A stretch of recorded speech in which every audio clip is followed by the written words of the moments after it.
À la une de l'actualité ce 19 avril, la détermination du CISC à remporter la guerre contre la stigmatisation des communautés.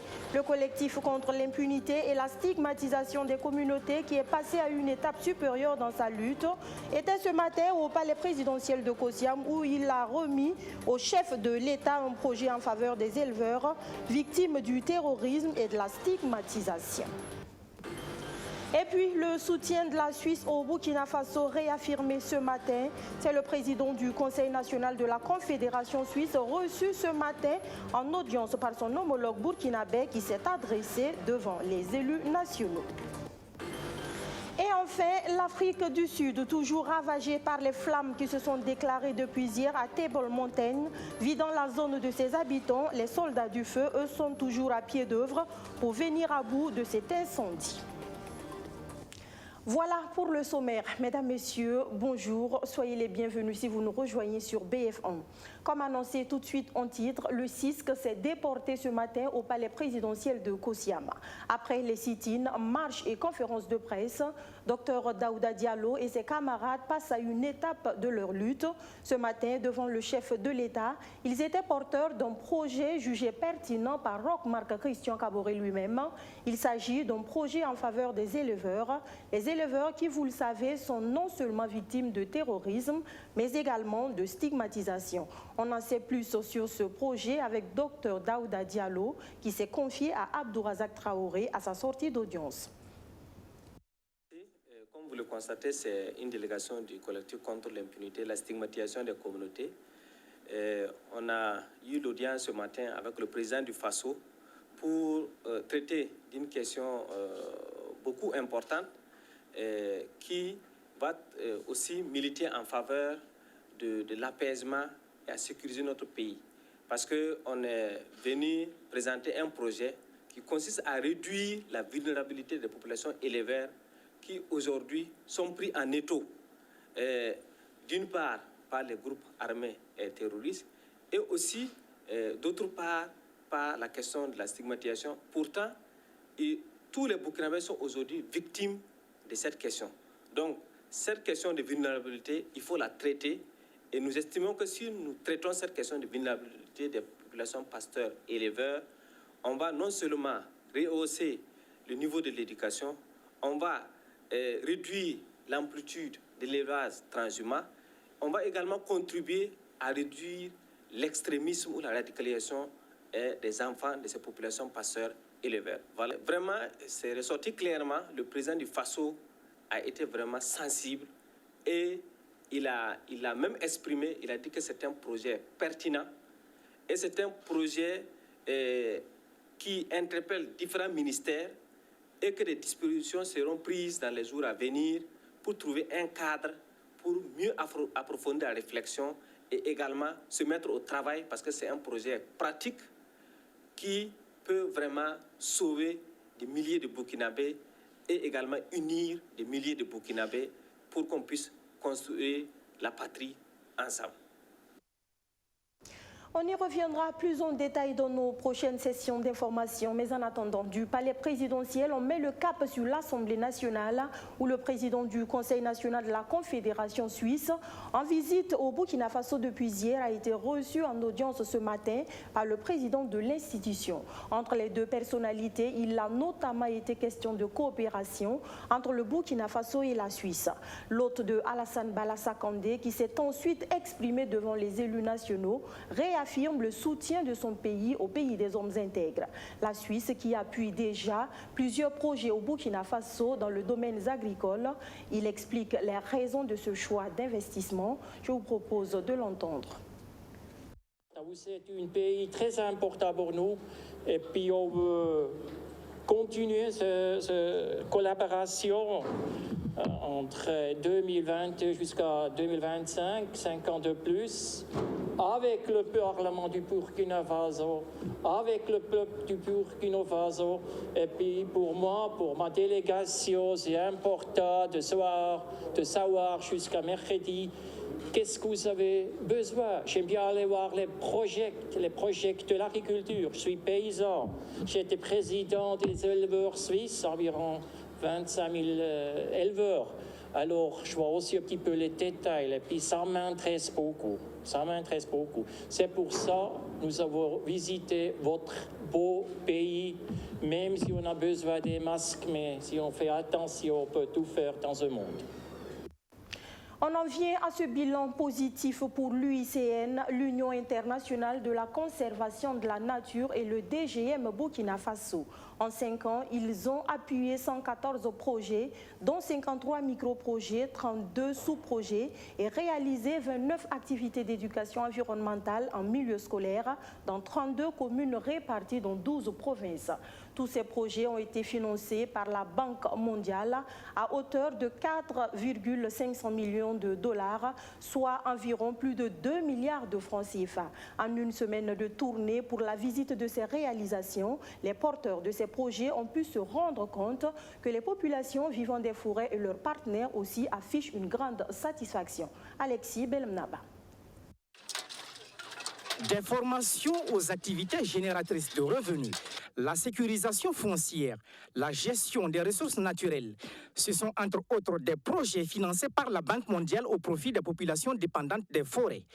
Objectif, développer la capacité et appuyer les initiatives des communautés locales vivant des forêts au Burkina Faso via le programme d'investissement des forêts.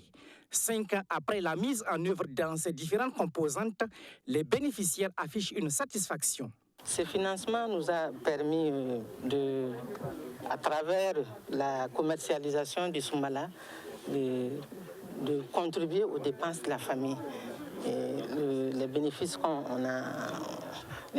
qu'on gagne permet aux membres que nous sommes de contribuer un tant soit peu aux dépenses familiales. Et il nous a aussi permis d'être connus par d'autres partenaires. Et son exécution a permis à d'autres partenaires de nous faire confiance. L'éducation environnementale en milieu scolaire n'est pas oubliée. 29 écoles des zones d'intervention du projet ont bénéficié du financement pour la mise en place des jardins et des bosquets scolaires, en témoigne l'école de Diorao. L'école a bénéficié du projet IICN depuis bientôt 1 an. Et elle a réalisé quand même une pépinière plus un bosquet. Alors, dans le cadre de la pépinière, on a eu un financement de la part du lycéen avec l'appui des agents de l'environnement. On a pu réaliser la pépinière. Et en même temps, on a pu faire une mise en place du bosquet. On a pu implanter quand même 1 hectare. Mais on compte continuer parce que nous sommes en renouvellement de la pépinière. Dans l'autre emploi du temps, nous avons des heures d'APP, activités pratiques de production. Voilà, chaque classe a son emploi de temps. Donc, aux heures des APP des classes, ils sont utilisés dans les jardins. Les actions de l'Union internationale de la conservation de la nature en tant qu'agence nationale d'exécution, fournisseur de technologies, de connaissances et de meilleurs processus de décision sont saluées par son premier responsable. Le DGM a la même vision que l'UICN, parce que le DGM pense que les communautés locales sont les mieux placées pour conserver la nature si on les responsabilise.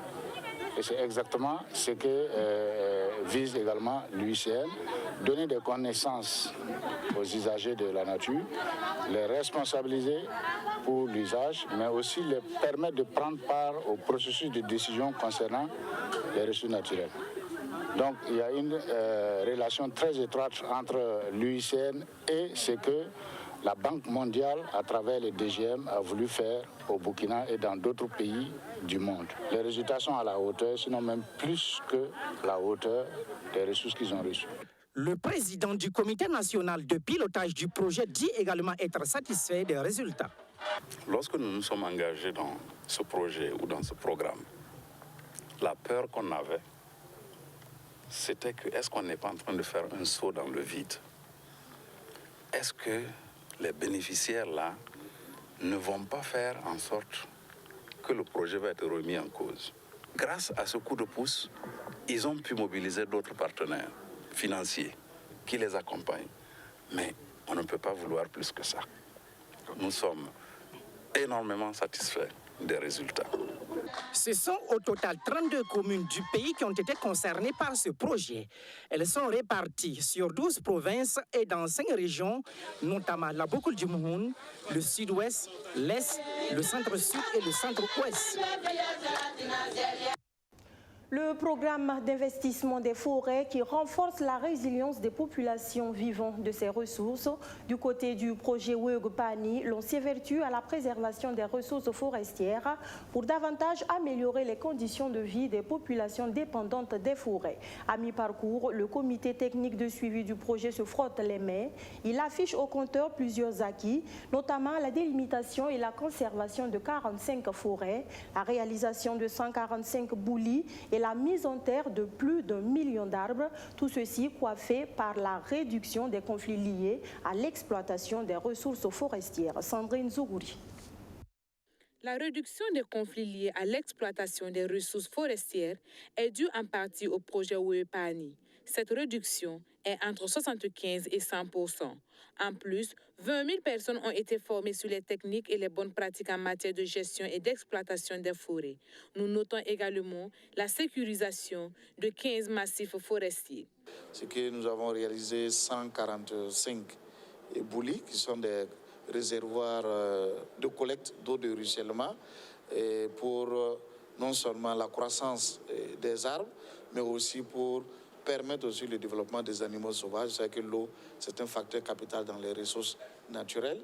Il y a aussi plus d'1 million d'arbres, presque 1 109 000, plus d'1 million d'arbres qui ont été plantés.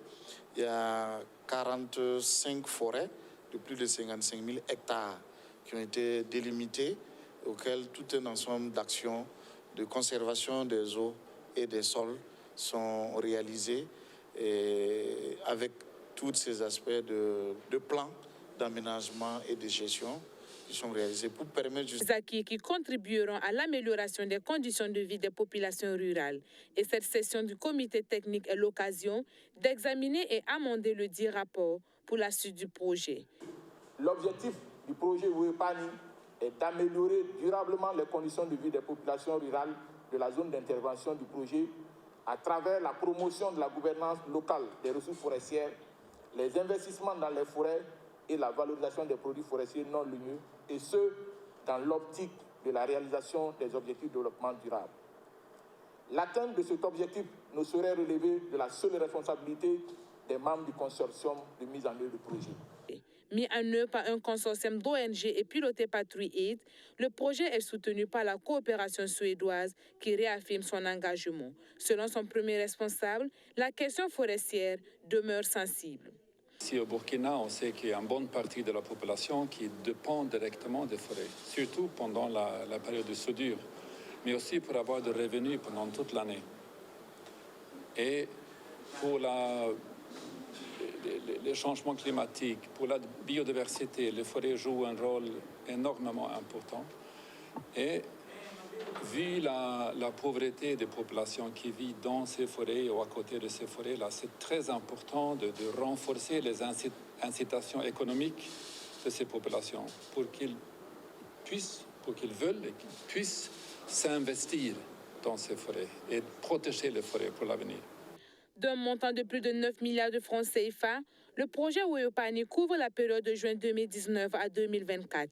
Un projet qui intervient dans 25 communes réparties dans 4 régions que sont le Nord, le Centre-Sud, l'Est et le Centre-Est. La marche, la tête en bas pour caricaturer l'état actuel du monde. C'est l'écrivain Anson Boigné qui dépeint notre vécu dans un ouvrage intitulé La marche, la tête en bas, une œuvre résolument tournée vers l'assainissement des mœurs et la quête d'une humanité où règne l'amour et la fraternité. L'auteur, qui s'assigne la tâche de transformer spirituellement la société, joue ainsi sa partition dans la marche du Burkina Faso vers la réconciliation nationale. L'ouvrage a été présenté ce samedi en présence de Archimède Boy, qui nous en dit plus. Cette image illustre bien la marche la tête en bas. Le titre du nouvel ouvrage de Assomé Ien, paru aux éditions La Blancheur.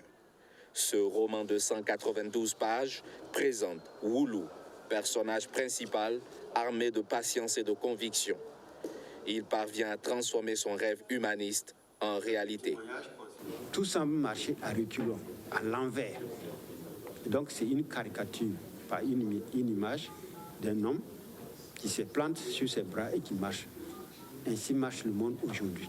Et donc, j'ai présenté la situation dans l'ouvrage et par la suite, j'ai développé les pistes, les solutions qui peuvent être apportées à la situation et qui sont d'ordre spirituel. Extrait 1. Oulou marque une petite pause, puis passe au vif du sujet. Notre entretien porte sur la loi de la fonction d'échange ou loi des semailles et des moissons. L'auteur prône dans cette œuvre une conversion spirituelle des hommes. Il invite chaque homme à prendre conscience qu'il peut être maître de son destin en posant des actes positifs. Des valeurs spirituelles qui peuvent contribuer à une véritable réconciliation nationale au Burkina Faso. En matière de recherche de la paix, aucune voix avec E, ni voix avec X ne sont à négliger. La présente œuvre est ma modeste contribution à la recherche des voies et moyens de parvenir à la concrétisation de la réconciliation. Publiée cette année 2021 à Dano, chef-lieu de la province du Yoba, l'œuvre est composée de 27 chapitres sans titre, laissant au lecteur la liberté de proposer un titre de son choix. Cette question à présent, avez-vous déjà entendu parler de team building dans les services ici au Burkina Faso? Sinon, sachez tout simplement que c'est un exercice de motivation, une sorte de déclic pour créer un esprit d'équipe dans les entreprises, dans l'objectif d'atteindre des résultats efficients. Cet exercice, le Trésor public du Faso s'y est attelé le temps d'une matinée de sport groupé, une séance au fil de formation à laquelle ont pris part plus de 800 agents. On en sait plus sur ce nouveau concept avec Benjamin Kwame. Comme une armée en ordre de bataille, ils font sortir leur cri de guerre, Trésor, pour dire qu'ils sont prêts à gagner ensemble. Chacun enfile ainsi une chasuble et direction le palais des sports. Ce sont les agents du Trésor et de la comptabilité publique. Depuis les inspecteurs jusqu'aux simples agents, ils sont tous présents. Nous sommes à l'école du team building, un exercice qui vise à construire une seule équipe avec un esprit commun pour atteindre les résultats escomptés. Ici, 8 équipes de 100 personnes sont constituées pour cette formation depuis un mois. Building en anglais, c'est la construction d'une équipe. Il est question pour nous d'inculquer cette notion d'équipe-là à travers l'ensemble des personnes que nous avons à notre charge. Vous savez, un travail qui ne se fait pas en équipe, chacun étant disparate dans sa façon de faire, on ne peut atteindre aucun résultat efficient. Dans chaque équipe, il y a pratiquement tous les corps de métier et naturellement, la disposition géographique aussi est respectée. Le team building est une formation à plusieurs étapes avec un objectif bien précis. Il y a 12 parcours qui concernent le team building.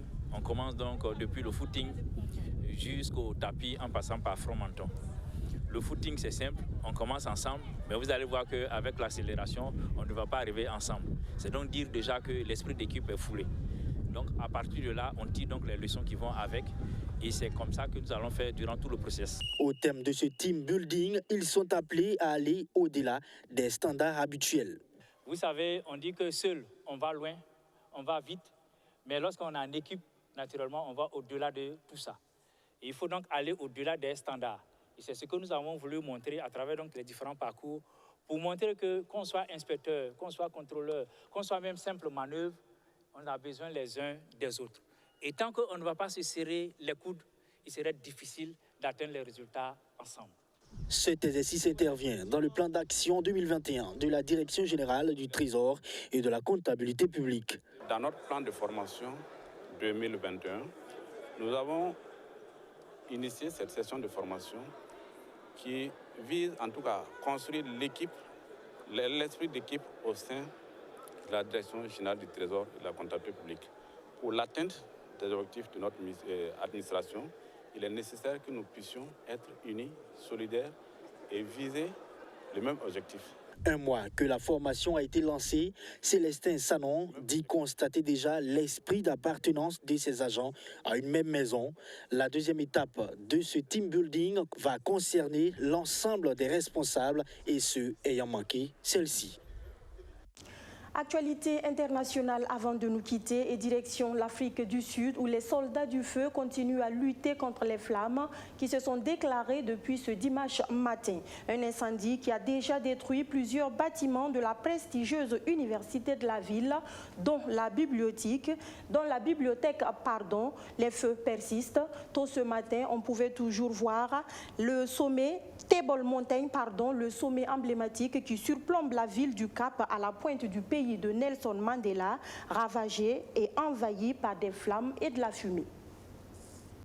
Toujours des flammes et de la fumée tôt ce lundi matin sur Table Mountain, le sommet emblématique qui surplombe la ville du Cap à la pointe de l'Afrique du Sud. Les pompiers continuent à lutter contre l'incendie qui s'est déclenché dimanche matin. L'un d'entre eux a été hospitalisé pour des brûlures. Des centaines d'étudiants ont quitté à pied leur résidence. Tous ont été évacués. Des maisons privées mais aussi des structures historiques ont été endommagées dans l'incendie. Le campus universitaire également a été très abîmé.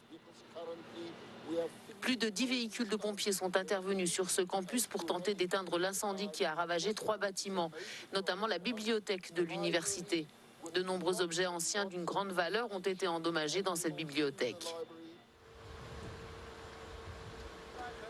Des trésors littéraires ont disparu dans les flammes, mais certaines des œuvres les plus précieuses ont pu être sauvées. Parallèlement, les randonneurs du parc national de Table Mountain, qui s'étend sur une bonne partie des zones non construites de la ville, avaient été sommés d'évacuer immédiatement la zone. Plusieurs hélicoptères ont été déployés en renfort. Depuis des heures, ils déversent des litres d'eau pour éteindre le brasier.